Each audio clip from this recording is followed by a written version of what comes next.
After ridiculously many years of waiting, Zoolander finally gets a sequel. Just to let you guys know, if you never knew about this, but Zoolander is one of my all-time favorite comedies. I actually watched it for the first time last month, and I also watched it last night in preparations for watching Zoolander 2.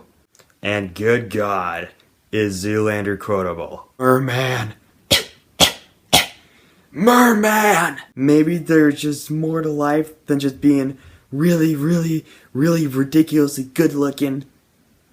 What's this? A center for ants? Yep, Zoolander is right up there with Monty Python and Holy Grail, Ghostbusters, Napoleon Dynamite, A Christmas Story, Anchorman, Elf, The Princess Bride, Mean Girls, Spaceballs, and Caddyshack as being one of the most quotable comedies of all time. Zoolander 2, on the other hand, I can sum it up in 4 words, let's just say. It's a bit disappointing. Yeah, if you love the first Zoolander, like me, you're gonna be kinda disappointed by this. It's not a bad movie. Like, it's certainly not, oh my god, this is freaking awful. It's not that bad. Like, not even close, but it's kind of a letdown. The story of Zoolander 2 is that Derek and Hansel, who are once again played by Ben Stiller and Owen Wilson, they're not famous anymore because after a freak accident happened, I'm not going to go into too much detail about that due to spoilers, but it's funny though. It's funny. They meet this Interpol fashion agent or whatever it is, I don't know, who's played by Penelope Cruz, and she was good in the movie. She was functional. There are funny parts in Zoolander 2 though. If you're really worried that like it's not funny at all, it's funny. Don't worry. The gags do get tired after a while. Derek had to get his son back because Child Services took his son away because they thought Derek was an awful parent. And good God, does this movie have a crap ton of celebrity cameos. Benedict Cumberbatch, Justin Bieber, who gets killed off in the first 5 minutes, Katy Perry, Ariana Grande, Neil deGrasse Tyson. This movie is bloated. To be honest, the best cameo was Benedict Cumberbatch, to be honest with you.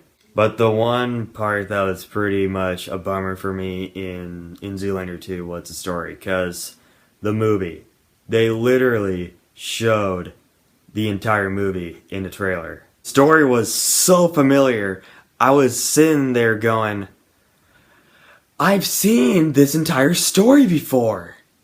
The one thing that's been frustrating me about trailers lately was that every time there's a trailer for a comedy that's coming out, they always show the funny part. Like for A Million Ways to Die in the West. I remember that happening.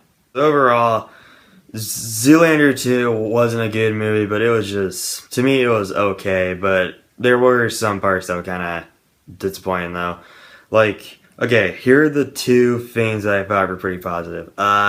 Talented cast, Ben Stiller, Owen Wilson, and Will Ferrell still got it. They're still good in this. There are tons of funny parts in this. Like, it's not as funny as the first movie, but it's still funny. But the flaws I have with it is that story's too familiar. The celebrity cameos at first were funny, but they get really, really exhausting. And this... couldn't finish the sentence.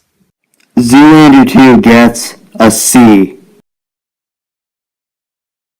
There were some things I enjoyed out of Zoolander 2, but overall, I don't recommend it that much. Go see Deadpool with your date tomorrow night. It's the perfect Valentine's Day movie. Alright, Zoolander 2.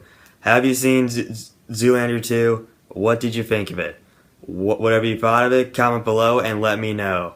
And if you want to see more of my videos, just be sure to subscribe.